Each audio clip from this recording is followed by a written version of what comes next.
Welcome to The Dream Show. I'm Jane Teresa Anderson, and this is episode 257 on what is actually a very cold Tasmanian morning, 8 degrees C. I know a lot of you listening don't talk about degrees C, it's degrees F, and I can't do that quick calculation in my mind at the moment, but very cold, kind of icy, snowy kind of feeling. And I mention this because our guest today, Kendra, with a dream for us to interpret, is also from Tasmania, not in the same room. She's about 2 hours drive north of me. She lives in Coles Bay on the east coast of Tasmania. So, as those of you who have listened to the Dream Show before know, the format is that when we have a guest on the show, the guest brings a dream, and I know nothing about the dream until the moment we press the record button. We set up the appointment, we set up the time, we set up the technicalities, but you hear the dream being told at the same time that I hear the dream. So we've just completed recording the dream interpretation with Kendra, and I'm here putting the beginning of the show on. And it's an interesting dream. It's very vivid and very different. And she says at the end that it's actually a recurring theme that she's had quite often during her life. So it's really interesting to delve into a dream that is both vivid but also has a recurring theme from life, because it can help you to understand something within yourself that has been recurring that you've not quite got on top of, and it can give you that insight on what you need to know to nourish yourself in different ways. I know you'll love the dream. Just a few of the website addresses first before we hand you over to Kendra. So janeteresa.com, that's Teresa without an H, is the place to go, where you can listen to every episode of the Dream Show that's ever been. Of course, you can also listen to it on all the usual podcast platforms, Apple Podcasts, Spotify, just about anywhere where you listen to a podcast, you'll find us. Search for The Dream Show with Jane Teresa Anderson to get it quickly. JaneTeresa.com is also where you go to read hundreds of blogs that I've written about dreams and dreaming, to find out how to consult me privately in many different ways. And then there's also the other website, the e-learning platform, the Dream Academy, and the address for that is dream-academy-online.com.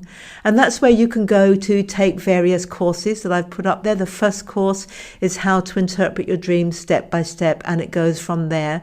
Those courses are video-led. It's me on video. You meet me there, but they're recorded videos. So you do this in your own time, at your own pace.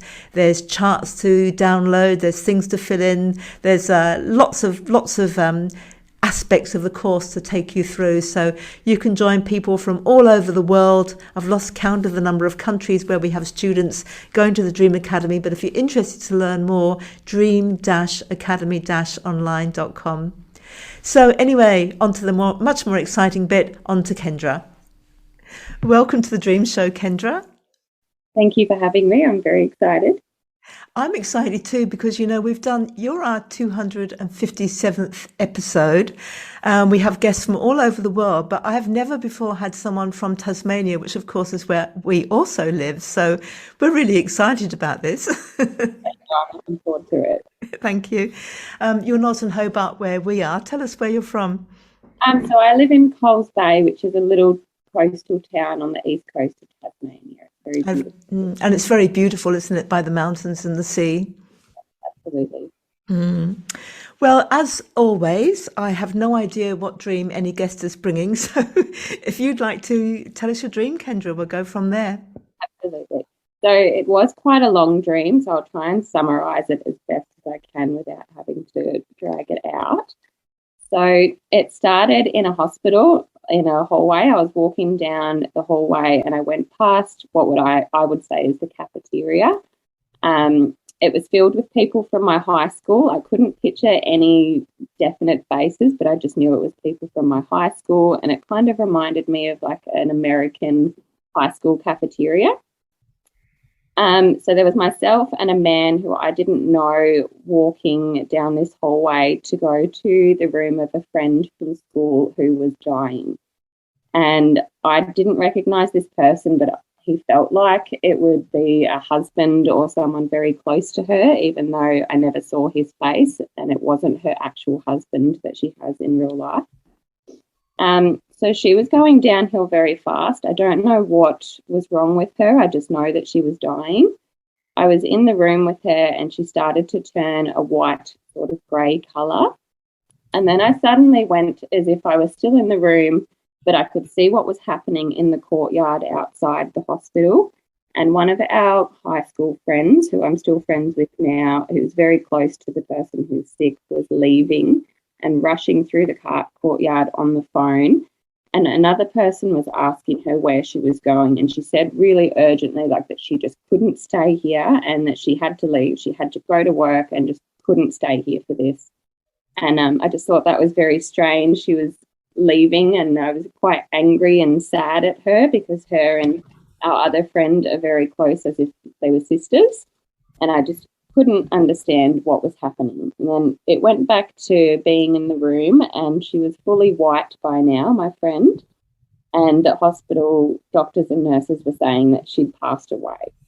So her body had moved. It was, instead of being in a bed, it was in, I would say it's an ice bucket. It sounds very strange when I say that, but it was like one of those big linen trolleys that you see in the hospital, but it was cold. And her body was in there now. And they kept moving her around the hallway in the hospital. And her hand and her body started moving. And the doctors explained to me and the other man that was there that sometimes people still move after they've passed away. And we just had to watch her and make sure that she wasn't moving too much. And after he said that, she actually moved and fell off the bed. And the doctors and the nurses rushed over to her to make sure that she wasn't hurt, even though she was actually passed away. So when she fell off the bed, there was a bit of blood initially from the fall, and the nurses stood her up and she was standing there on her own as if she wasn't dead, although she actually was. But it was like she was still alive. And there was a little bit of blood on the outside of her stomach, and it made it feel like it was menstrual blood, but it was on her skin. And then they laid her back down, moved her again, and the other man that was with her followed. So we were both very upset and crying, but it was only a very brief moment. And then the scene changed and it went to a house that was actually from a TV show I'd been watching a couple of months back. It had a spa on the outside of the house and there was lots of windows and there was people inside the house just socialising. And the doctors had moved her into the spa bath to keep her warm and safe. And I remember at this stage thinking as well, like, why is no one telling her actual husband that she's passed away and this is happening? Why isn't he here? And then it changed scene again. We went back to the hospital bed and it was as if she was coming back to life. There was colour returning to her skin and she was becoming lively and sitting up in the hospital bed. And that was sort of the last memory that I have with her sitting in this hospital bed. I'm standing at the doorway looking in and she's got some monitors attached to her, and that was where the dream sort of finished. Oh wow, that is amazing, Kendra. um, how did at the end of the dream, did you have the feeling that it just looked like she was coming back to life even though she'd passed, or that she actually was coming back to I life? got the feeling that she was actually back to life. Back So to life. yeah, it's like she'd passed away but hadn't at the same time, even though the doctors had said that she had. Something that really appeared to have completely died, but actually still had life and came back to life. It's interesting, isn't it, that you had the ice bucket at one stage and then you had the spa to warm her up. It was like the ice bucket to cool her down and stop her from going off, and then the spa bath to warm her up, which actually worked as sort of those two symbols that are jumping out at me there. So the woman that was dying, you knew her in the dream, obviously, but you don't know her from waking life. But there was someone that you said you did know from waking life. Was that the friend? That there was a high school friend. Just run that past me again. So I do actually know the person that passed away in real life. Oh, okay. She was also a high school friend, and I'm still in contact with her now. Okay then. And Yeah. the other person that I vividly remember, who, again, we went to high school and primary school with her, and I'm still very close with her now as well. And those two girls are very, very close. They're like sisters. But Yeah. And so one of them was the one that ran off down the courtyard saying, "I can't stay for this," and the other one was the friend that died in the dream. Yeah. yeah. Yeah. Okay, so obviously, well, I guess I should start by saying to you and to everybody listening in that if we have a dream of somebody that we know dying, it is, extremely, extremely, extremely unlikely to have anything to do with any prediction that the person is going to die. Our dreams are always about ourselves. So just putting you and anyone else at ease with this kind of dream, we bring it back to what is happening in our own lives, or what is not happening, or what seems to have died off and is kind of coming back to life in your dream, in your life, which the dream is kind of reflecting there at some level. Yeah. And it begins in a hospital hallway and you're going somewhere. So did you get the feeling at the beginning of the dream that you already knew that you were visiting someone who was dying? Or did you have any sort of feeling for why you were in the hospital at the start of the dream? No, it felt like I knew that I was going to see her because she was passing away. Okay, that's good. So the beginning of a dream will often set the scene symbolically for what the dream is going to go on and explore. So the beginning of your dream is a sense that I have we're just changing the woman to a something at the moment, just to make the interpretation a bit tighter. So we have at the beginning of the dream, something in my life appears to be dying, and I'm really sad about this, and I'm going to find out what it is. I'm visiting to see what's happening here. So the dream is essentially exploring something that, at least in the day or two before your dream, felt to you like you might be losing it. It might be passing away. Was this a recent dream, Kendra? It's probably been about 3 weeks now. I had the dream on the 25th of May. Okay, so as we go through this, we're primarily looking at what might have been going on for you in the day or two before the 25th of May, before that, to start with. So you've got that feeling, and one of the first things you notice is that you passed the cafeteria full of high school people, and yet it reminded you of like an American high school cafeteria. When you think of an American high school cafeteria, what do you think of it? What's the energy of that? What does it kind of mean to you? I feel like there was a lot of tables and a lot of people sort of bustling around, and there was food. It's sort of very communal, I guess, and social. Communal and social, yeah.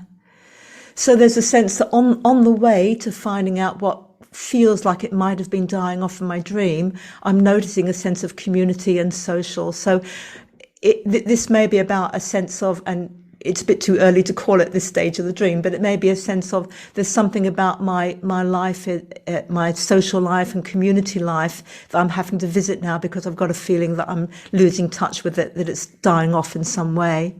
And you're walking, interestingly enough, you're walking with an unknown male at that stage, aren't you? Yes, that's right. Yeah. And sometimes when you have an unknown male in your dream, whether you're male or female or whatever your gender yourself, when you have a male that's unknown in a dream, sometimes, but not always, it represents your inner male. So your inner male is like your left brain. It's your outer world. It's your yang. These are different words for the same kind of thing. But that inner male can represent the part of you that is involved in the outer world and maybe the world of work as well. So, so you've got this sense of I'm accompanying, this is the part of myself that's thinking about my outer world and my world of work and maybe community and maybe society. And I'm going to explore why something seems to be dying off here. And what seems to be dying, of course, is a friend who is female. And I'm going to ask you a little bit more about the actual friend in real life that's the friend in the dream in a minute. But the fact that she's a female in the dream may mean that she may represent your inner female. So you may have your inner male, which is the outer world and maybe the world of work, and your inner female, which may be your inner world and your emotions, your creative world, your spirituality. So there may here be a sense of, I've sort of got things happening in my working world, and yet there's something about my inner world, my creativity, my emotions, my spirituality that I'm worried is dying off, and I'm going to go and visit her in the dream. But when you get to her, she is actually somebody that you know in real life. So when you think of her in real life, because it's going to be really interesting to see why your dreaming mind has chosen her other than any other female that it could have put in your dreaming role for the dying woman. When you think of her in waking life, what 3 words would you use to describe her personality or approach to life? She's very lovable. She's the kind of person that just sort of draws everybody in. Very confident and very carefree at the same time. Carefree, yeah. So there may be a sense that your dreaming mind picked her because there may be a part of you that is very lovable and draws people in, and or is confident and or is carefree, that you felt at the time of the dream might have been dying off, ending, because there's so much that you're putting into your work or the world out there that you're maybe feeling that I'm losing touch with that carefree, lovable, confident aspect of myself, or some area of my inner world. And as the dream shows, she's really close to dying. She's white, she's grey. And then you look outside and you can see the courtyard. You see another one of your friends who's leaving. So each of these friends represents a part of yourself, even parts of yourself that you don't really know very well because they're quite unconscious. So if I ask you the same question, Kendra, about your friend that was running across the courtyard, in waking life, what would your 3 words be for her? She's funny. She sort of seems to have a lot on the go all the time. So she's very busy, and she's also very lovable, though. She's just, yeah, also very lovable. So the thing that jumps out for me there is the part of yourself that is running away and saying, I can't stay for this. I can't stay for exploring what within me is dying. The thing that jumps out for me there is she's got lots on the go. She's busy. So it kind of plays back to that fact that I, Kendra, have a lot of going, or I'm putting a lot of busy time into my work or my outer world, and there's so much happening that I just can't really be around for this other concern that I've got, that there's a part of me that is dying off, a part of me that is lovable, confident, carefree, or my inner world. I can't, there's like a split, there's a conflict. Part of you wants to stay and sort that out, and there's another part of yourself that hasn't got time for this. And in the dream, you're angry and sad for her. Mm-hmm. Yeah. So now the person in the dream that feels most like us, the one that's you in the dream, is the one we're most conscious of, the one that we know best. So it can be really, really good in a dream like this. It can be absolutely brilliant to recognize other aspects of yourself and to say, oh, look, there is a part of myself that is too busy and can't be around for exploring this. And it's good for me to know that I'm actually angry at that part of myself for having that attitude, but I'm also sad for her. So why would you be sad in the dream? Why were you sad for the friend that was running across the courtyard? I was very sad that she was leaving her best friend when she was dying. It just didn't make sense to me. I couldn't wrap my head around how she couldn't be there for that. Yes, yeah. So that's in dream speak is feeling that I've recognized a part of myself that is too busy to address this, and I'm feeling really, really sad because actually this addressing what's happening to my inner female or my lovable, confident, carefree self, this is more important than the busy running away. Okay. Are we going well so far? Definitely. I don't know if it's relevant as well, but the person that I dreamed about who was dying, her name is Alice, and I was listening to one of your podcast episodes, and the person who was on talking about their dream, their name was Alice. That was the day that I had, the night that I had that dream. I'd been Right. So you had the dream after listening to the podcast. yeah. So I'd Yeah. only sort of come across your podcast and sort of started listening to the episodes, and that was Yeah, that was the one. Can you remember, looking back when you finished listening to the Alice podcast, what was in your mind, what you got from it, or what concerned you about it, or what you picked up about Alice in the podcast? Oh, I can't remember thinking back. I can't even remember what her dream was about that she was describing, but I do remember the next morning when I woke up thinking, oh, I've just had a dream about Alice, and I listened to the podcast with relating. Okay, so there may be something that you might explore later, that the impression you got from Alice on the podcast might also be an aspect of yourself that you were worried was dying off. But what I also get from that is, because you'd been listening to the podcast, you've been putting in time for your inner world in that sense. Then having Alice dying in the dream may then have also doubled up as my inner world, the things I want to do, listening to podcasts, learning more about my inner world, that kind of thing is dying off. Also, Alice was a real person like you are on the podcast show, so she's a dreamer. So there may also have been that sense of, I'm losing touch with the dreamer part of myself and my dreams. Okay. Because I'm so busy having to rush off and do all these other things.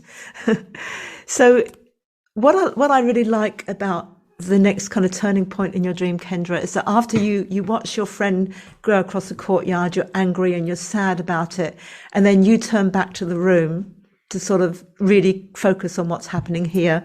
So there is that sense that even though there's a part of you is not paying attention, your sadness over that redirects you to know, I am so sad that that part of myself can't have time to pay attention to what seems to be dying off my life. So this is where I'm going to be present. I am now in my dream totally focused on this.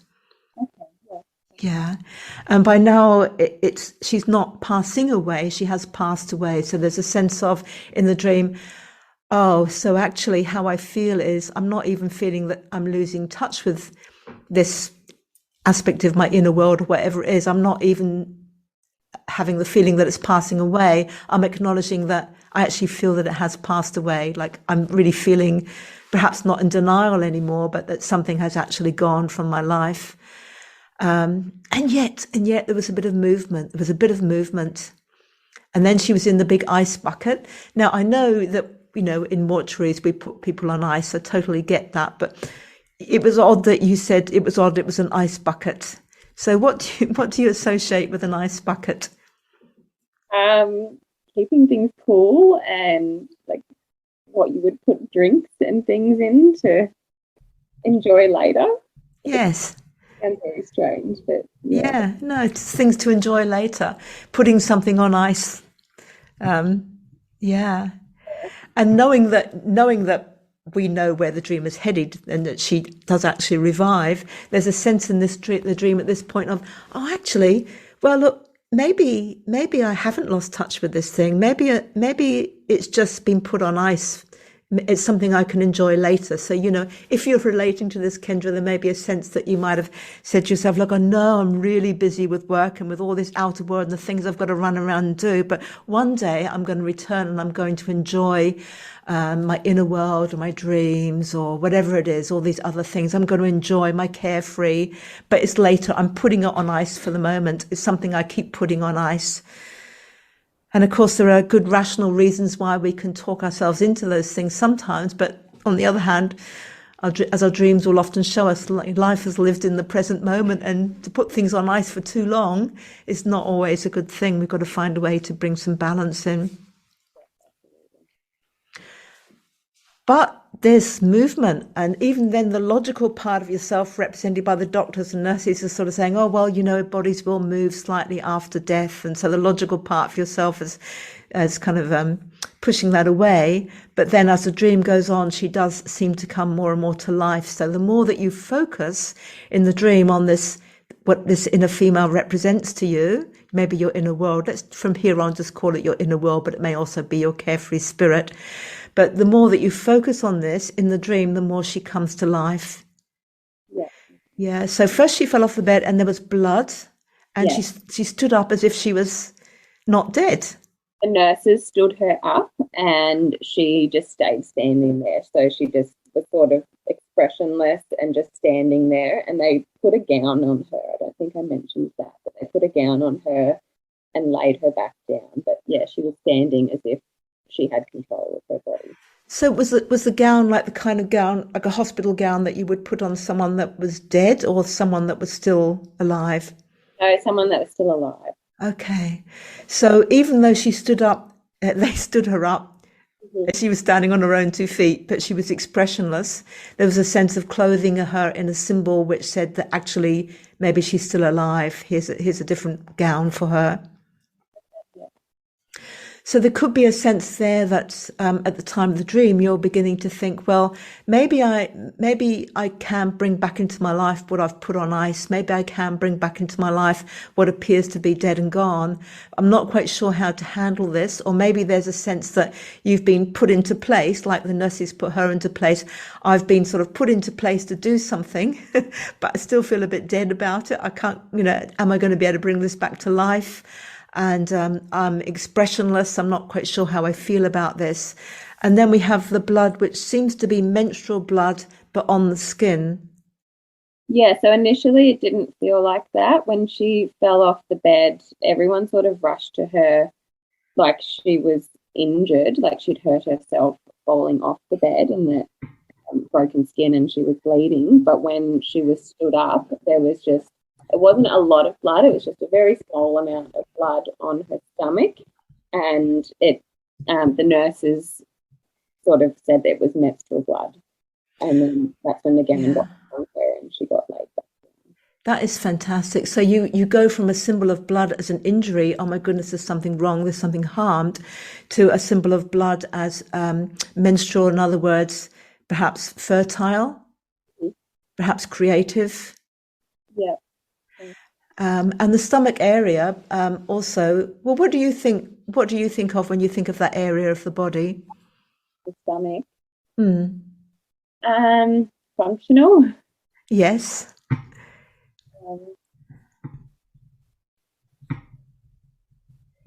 Yeah, that's sort of the main feeling that I get. It has a purpose. It has Functional, yeah.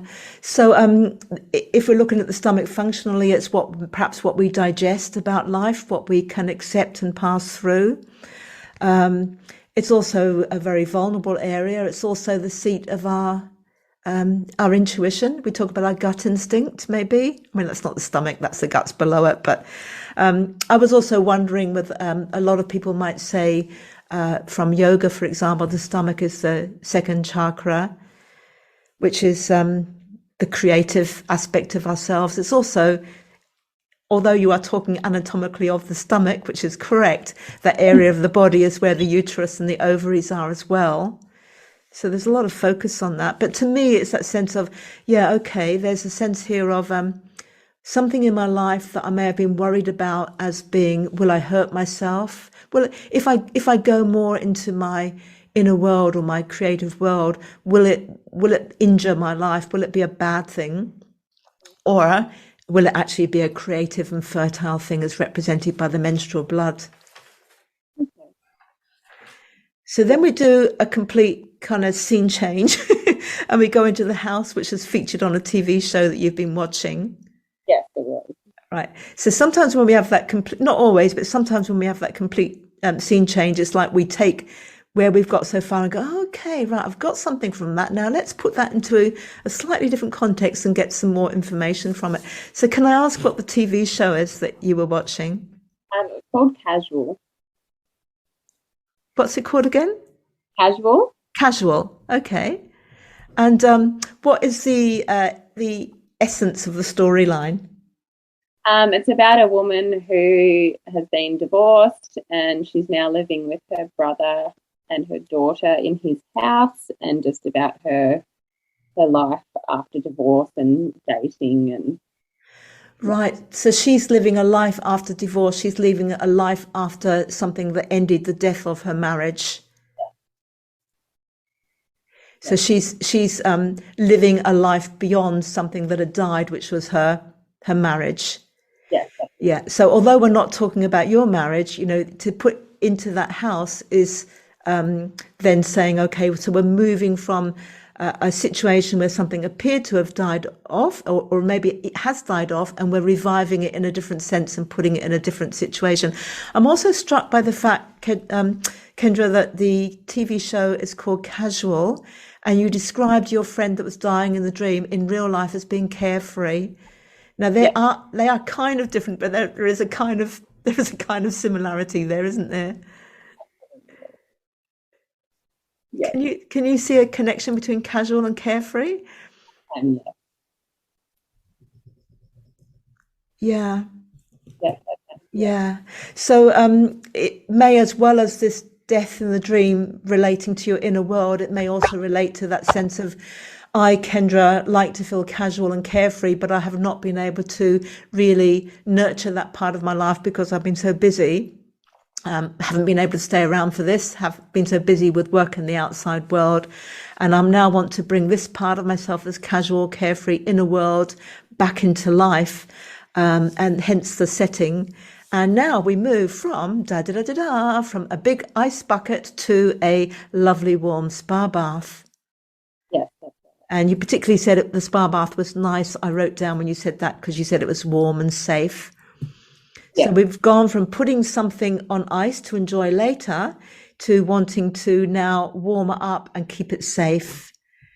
Yeah. There's an idea, then that your dream suggests that one of the reasons why you had put that area of your life on ice was because it didn't feel safe. Now you want to bring it back and make it safe. Okay. That's interesting. Mm. We'll come back to that. So, my side of the story, yours will be completely correct because it's your dream, not mine. But my quick take on that is, I'm not safe. I've got to be working. I've got to do this. I've got to be busy. That will keep us safe, perhaps financially. If I go back and do the casual, carefree, even casual in the work sense, maybe there, but casual, carefree, apply to my look after my inner world. That doesn't feel safe because I would be neglecting. As the girl in the courtyard said, I don't have time to stay for this. So that could be one of the dynamics there. So the dream is looking about how you can bring this aspect of yourself back to life and warm it up in a way that contributes to your feelings of safety. Okay. Yeah, that makes sense. Okay, that's good. So you're really confused at that point in the dream, if I can read my writing as I was writing it when you were telling the dream. You're really confused at that time in the dream why no one was telling her husband that she'd passed. Yeah, that's right.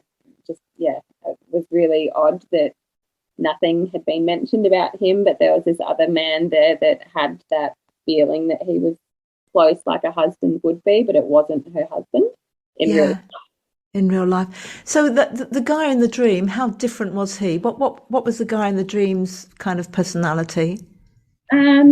I never saw his face, and I don't remember speaking to him in the dream or really. He was always there when I was, but we didn't really talk or cross paths properly.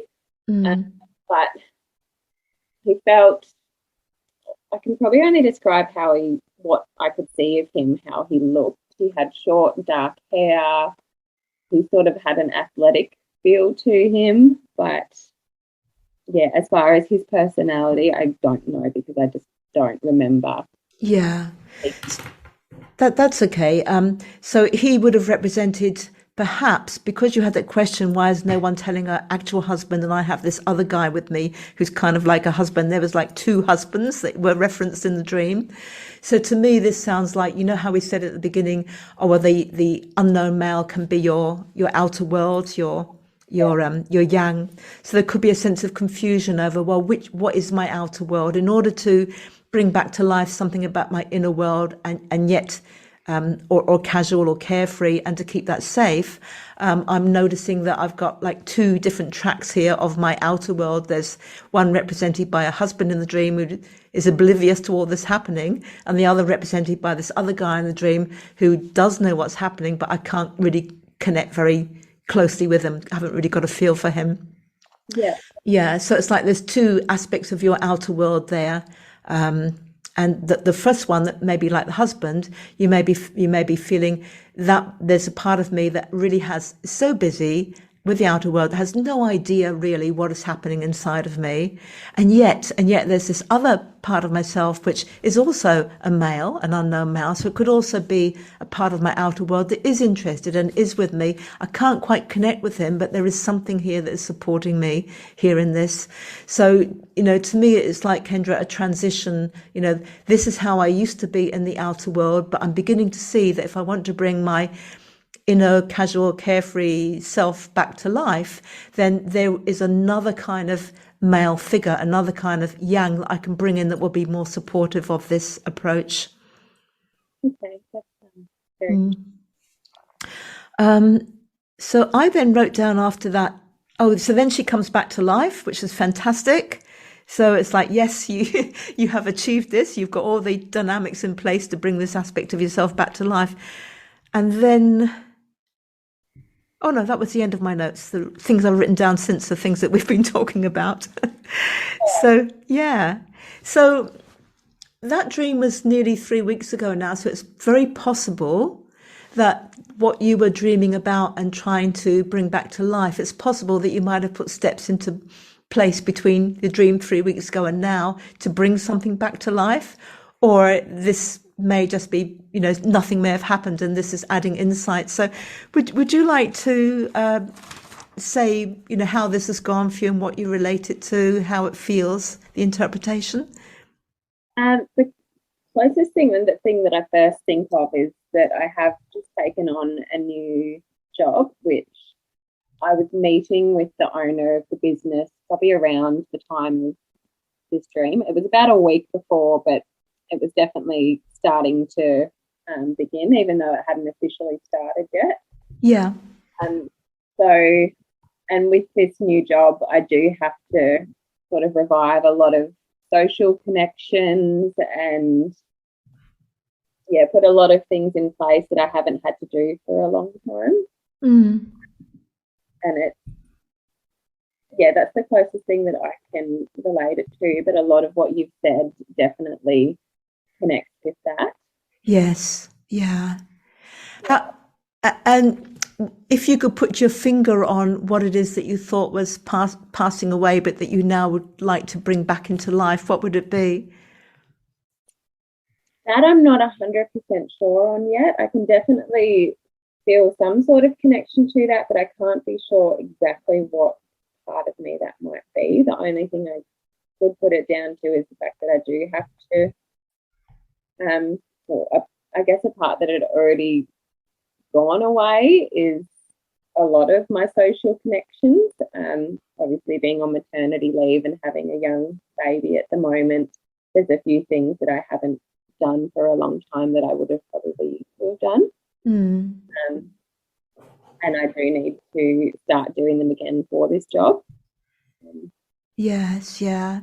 So you will need to start doing those things for the job, like the social connections, but they will be directed at the job rather than perhaps at the social connections that you would have preferred to make for your private life? It's a bit of both, because I do definitely feel the need to get out and start doing more again now that my daughter is getting a little bit older, and I've got a bit more time to myself to focus on myself again. Yes. Catching up with friends that I might not have seen for a long time, or going and doing activities or going away, and spending a little bit more time on myself rather than other people.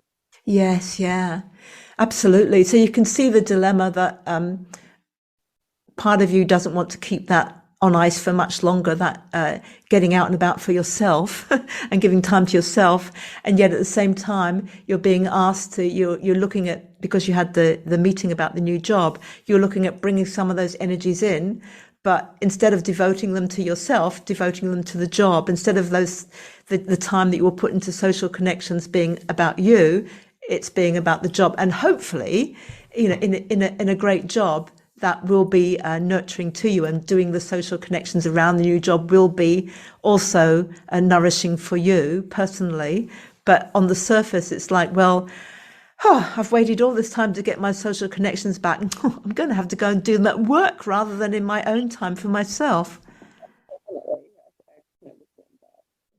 Would you say? I can definitely relate to that. Relate to that, yeah. When you know that's a symbol about the blood and it being, would this be injurious to me or is it menstrual blood? That sense there. Um, if menstrual blood is fertile or creative, are there aspects of your life that you would like to, or does the job allow you to be more creative and fertile, or are there aspects of your own life, your time to yourself, that you would like to be more creative or fertile in a sense? Definitely for both of them. The job I do need to, yeah, there's a lot of creativity Mm. involved. And personally as well, I am quite a creative person. I like to bake things. I like to do things with my hands.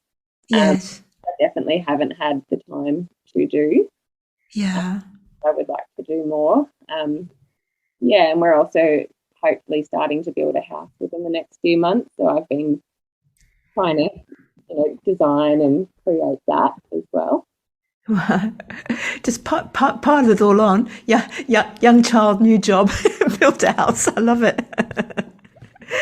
So yeah, so you want to be able to tune into your creative aspects for the building of the house as well as the practical details.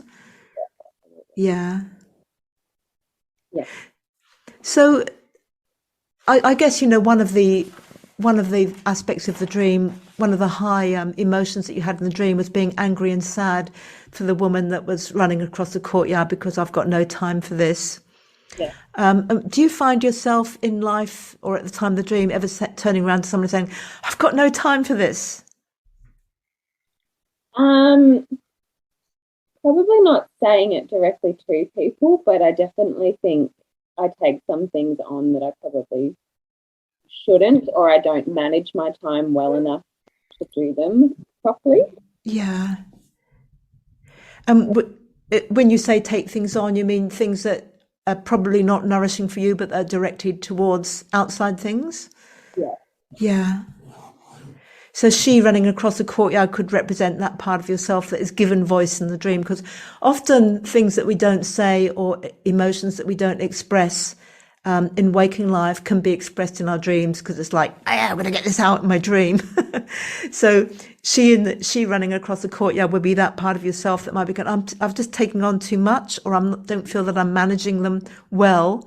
And this is taking me away from being able to focus on what bringing back to life, reviving what I feel is being dying within me, or spending time to myself. So it can be really good to recognize, to hear that side of yourself given voice in the dream and to recognize it. And then to realize that you're sad about that, because the amount of sadness and anger that came up in the dream was probably, Kendra, the amount of anger and sadness that you've been trying to hold back. Because I haven't, in the same sense, I haven't got time to be angry and sad about this. I have to get on. I have to do this. I have to do this. I have to look after my child, which all mothers know about. I haven't got time for this. And yet in the dream, it's, yeah, I'm actually, although I haven't expressed it in life, I'm actually really angry and really sad about where all this taking on extra stuff has got me to. And in contrast to that, when the doctors and nurses first stood the now coming back to life, when she was still dead, they stood her up on her feet, and you said she was expressionless. Yeah. And So a lot of the dream she was, it wasn't until right at the very end where it sort of felt like she was actually there, the whole start of the dream and probably the middle as well. It was just very blank and a lot of nothingness from her. so that may, as well as sort of expressionless, making it look like she was dead or dying, there may be a connection there with the anger and sadness that you felt in the middle of the dream. So, instead of, I'm sure, absolutely certain that you're not expressionless in life. You don't sound expressionless to me in the slightest. But we can judge ourselves for holding back our emotions. Right? I'm not going to show that on my face. I'm not going to show that sadness. I'm not going to show that anger. I'm going to stay really calm here, or whatever it is. I'm not going to show that I'm disappointed that I'd actually like to spend more time in my own world, whatever it is. We hold back those emotions. And so there may be that sense in the dream that the dying woman is shown as expressionless until the end, because it's the part of myself that is holding back on emotions that is dying here. And at the end, as she comes back to life, she comes back to full expression. So there can be that sense too, that there's a part of my life that I would really like to fully express and occupy and be, that has been dying off. And there can also be that sense of sometimes, because of practical circumstances, you may hold back emotions for whatever reason. And these can be anger, they can be sadness, but they can also maybe carefree and joy and casualness. They can be anything, but that you're holding them back has sort of been the death of you, because that's in the dream that expressionless and death go hand in hand. But when she comes back to life, she becomes full of expression. And, dreams can have the same parallel meanings at many different depths.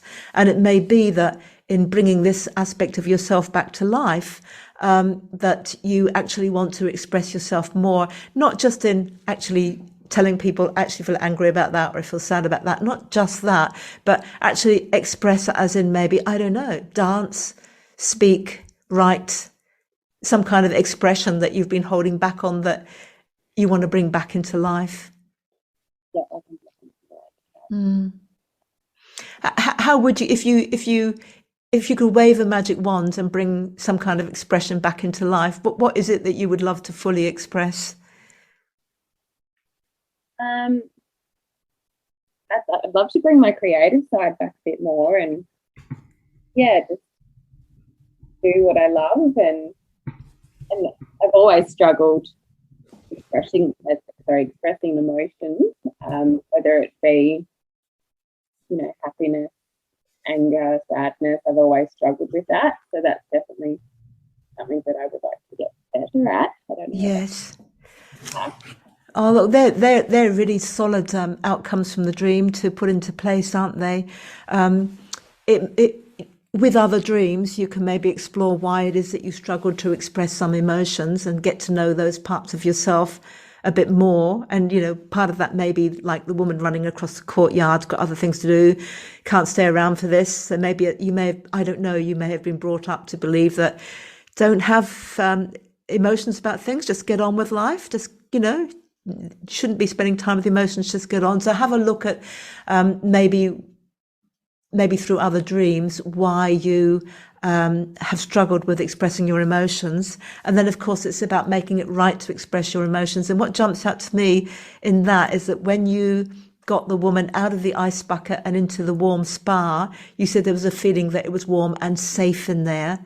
So bringing back to life my creative expression in a safe way, finding a situation in life or making it so that I actually feel safe to express myself.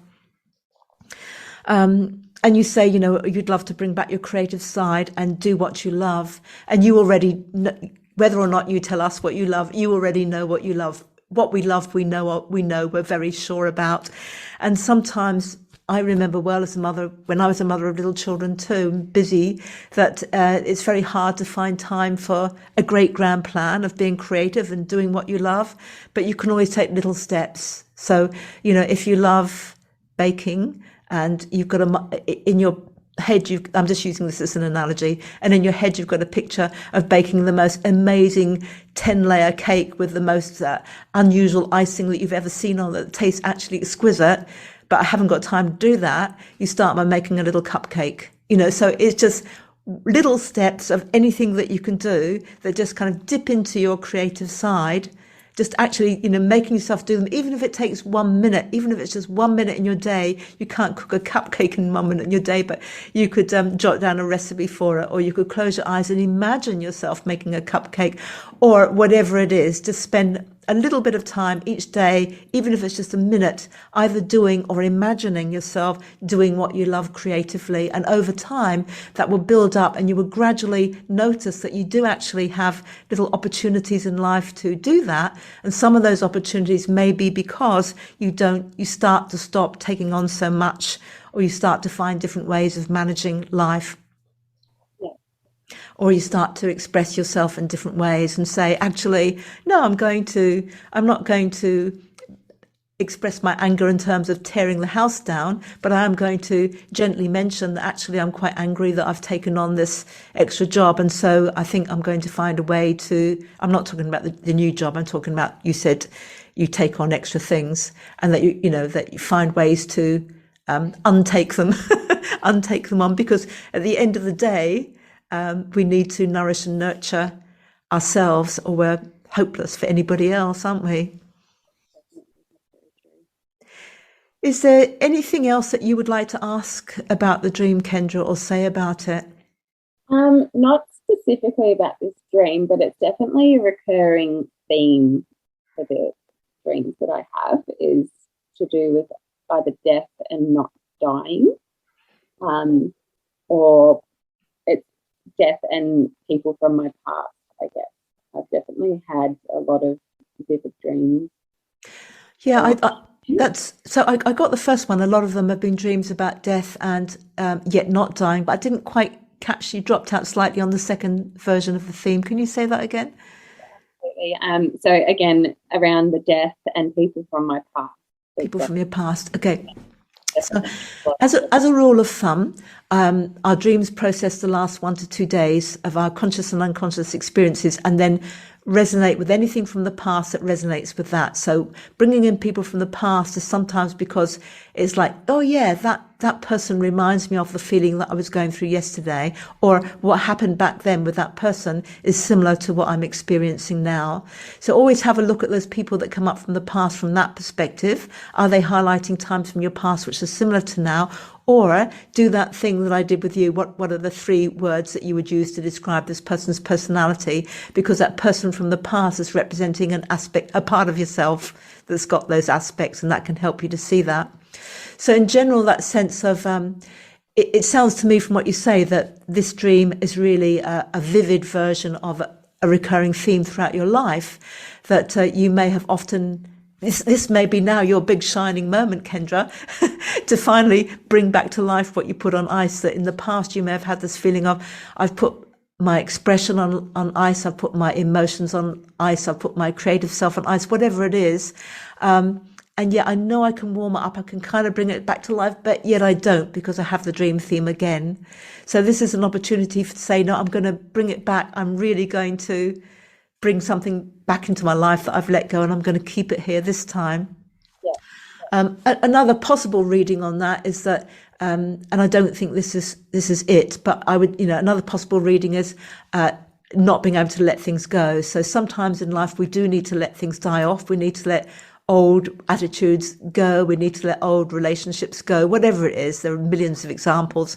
And sometimes we almost let things go, but no, I can't quite let that go. I've got to cling on to that. I've got to try to bring it back again. But to me, if you had that as a recurring dream theme, it wouldn't really fit with the dream that you've just brought today. So I'd say it's the first option. Mm. Yeah. So, I usually finish a session by giving a dream alchemy practice to do, something to turn things around, and I've done that in the sense of asking you to, suggesting that you spend 1 minute a day. Now, when you say to someone 1 minute a day, usually it turns into at least 1.5 minutes or a little bit longer, but by giving yourself a really low bar goal of 1 minute, you'll do it. 1 minute a day to do something creative that you love. And if 1 minute seems too short a time to do that, to use that 1 minute to close your eyes and visualize yourself doing something creative that you love. Yeah. Because to me, that's, one of the things of the dream there.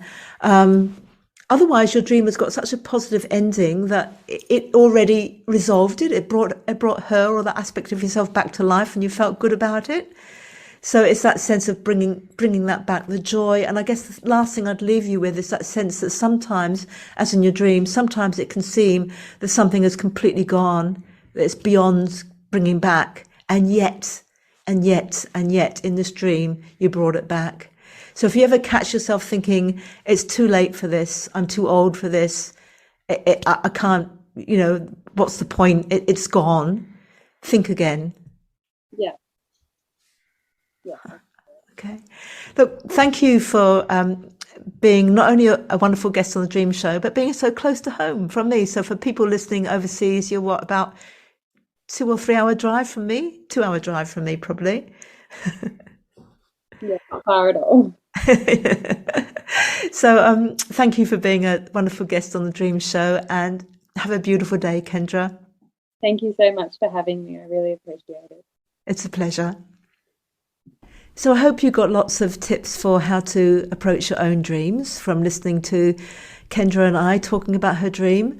And I hope that, as many of you tell me, that you also got more than the interpretation, that just in any conversation where we are talking about our deeper selves or our inner selves, there are always things to learn, to be inspired by, to apply to our own lives. And I hope that you got plenty of that.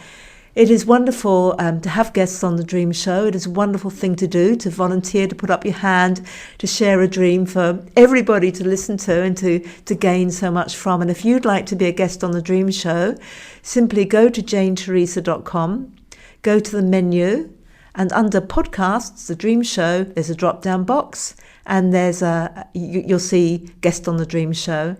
And it's very easy. So pop down your name. Just don't tell me anything about your dream, because remember, I don't want to know anything about the dream before we start recording. And that form comes straight to me, and we will contact you shortly after that. So thank you for listening to yet another episode of The Dream Show. Our next episode, episode 258, is due out on the 14th of July 2022, if you're listening to this in real time. Have a wonderful month. I'm Jane Teresa Anderson.